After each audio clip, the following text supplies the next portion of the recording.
Dear viewers, আজকে কথা বলবো প্রস্রাবের ইনফেকশন কেন হয়।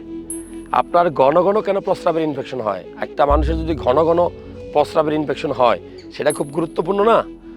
কারণ হলো যদি কেউ অবহেলা করে, তার কিডনিগুলো নষ্ট হয়ে যাবে, আর কিডনি নষ্ট হলে জীবনটা শেষ হয়ে যাবে। সো যারা ভিডিও দেখছেন, আমি বলবো যে আপনার প্রস্রাবে কেন ঘন ঘন ইনফেকশন হয়, এটা কি কারণ খুঁজে বের করছেন?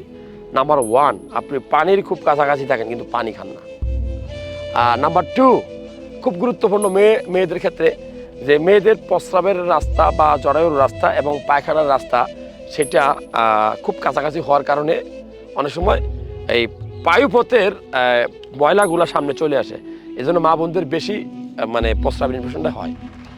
আর 2 নম্বর কারণ, ছেলে বা মেয়ে, এটা হলো যে আমরা অনেক সময় দেশে বিদেশে প্রবাসে থাকি, যদি সেক্সুয়ালি ইন্টারকোর্স করি অনিরাপদ, অর্থাৎ আপনার অপরিচিত পার্টনারের সাথে, তাহলে গনোরিয়া, সিফিলিস সহ অনেক ভয়ঙ্কর রোগ আপনার শরীরে হতে পারে। এটাও প্রস্রাবের ইনফেকশনের অন্যতম কারণ। কিডনিতে পাথর হলেও প্রস্রাবের ইনফেকশন হয়।